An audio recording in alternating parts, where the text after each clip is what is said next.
When the people saw that Moses delayed in coming down from the mountain, they gathered around Aaron and said to him, "Come, make us a god who will go before us, because this Moses, the man who brought us up from the land of Egypt, we don't know what has happened to him." Then Aaron replied to them, "Take off the gold rings that are on the ears of your wives, your sons, and your daughters, and bring them to me." So all the people took off the gold rings that were on their ears and brought them to Aaron. He took the gold from their hands, fashioned it with an engraving tool, and made it into an image of a calf. Then they said, "Israel, this is your God who brought you up from the land of Egypt." When Aaron saw this, he built an altar before it. Then he made an announcement: "There will be a festival to the Lord tomorrow." Early the next morning they rose, offered burnt offerings, and presented fellowship offerings. The people sat down to eat and drink, then got up to play.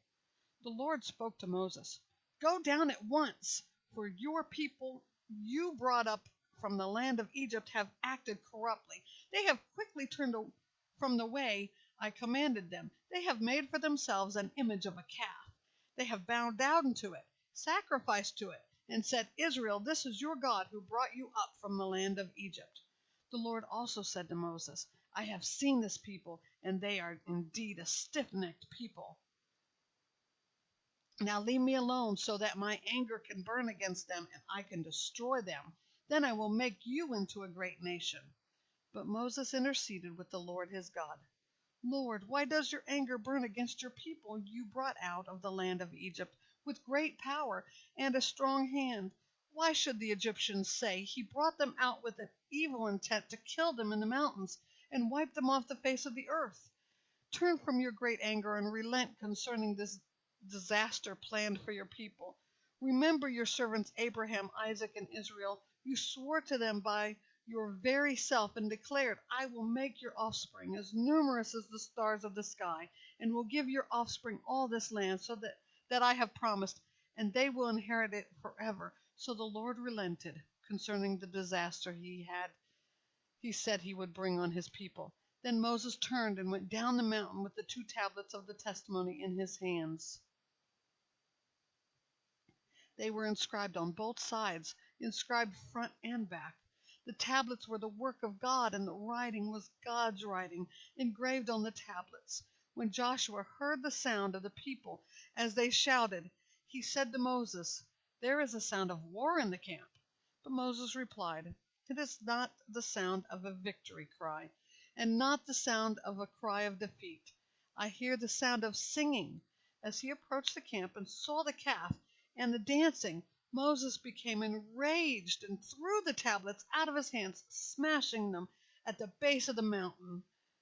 He took the calf they had made, burnt it up, and ground it into powder. He scattered the powder over the surface of the water and forced the Israelites to drink the water. Then Moses asked Aaron, "What did these people do to you that you have led them into such grave sin?" "Don't be enraged, my lord," Aaron replied. "You yourself know that the people are intent on evil. They said to me, 'Make us a god who will go before us,' because this Moses, the man who brought us up from the land of Egypt, we don't know what has happened to him. So I said to them, 'Whoever has gold, take it off.' And they gave it to me. When I threw it into the fire, out came this calf." Moses saw that the people were out of control, for Aaron had let them get out of control, resulting in weakness before their enemies. And Moses stood at the camp's entrance and said, "Whoever is for the Lord, come to me." And all the Levites gathered around him. He told them, "This is what the Lord, the God of Israel, says. Every man fasten his sword to his side. Go back and forth through the camp, from entrance to entrance, and each of you kill his brother, his friend, and his neighbor." The Levites did as Moses commanded, and about 3,000 men fell dead that day among the people. Afterward Moses said, "Today you have been dedicated to the Lord, since each man went against his son and his brother. Therefore you have brought a blessing on yourselves today." The following day Moses said to the people, "You have committed a grave sin. Now I will go up to the Lord. Perhaps I will be able to atone for your sin." So Moses returned to the Lord and said, Oh, these people have committed a grave sin. They have made a god of gold for themselves.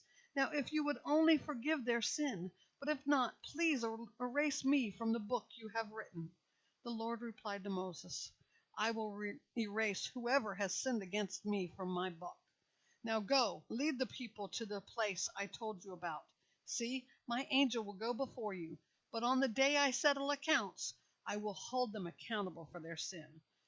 And the Lord inflicted a plague on the people for what they did with the calf Aaron had made.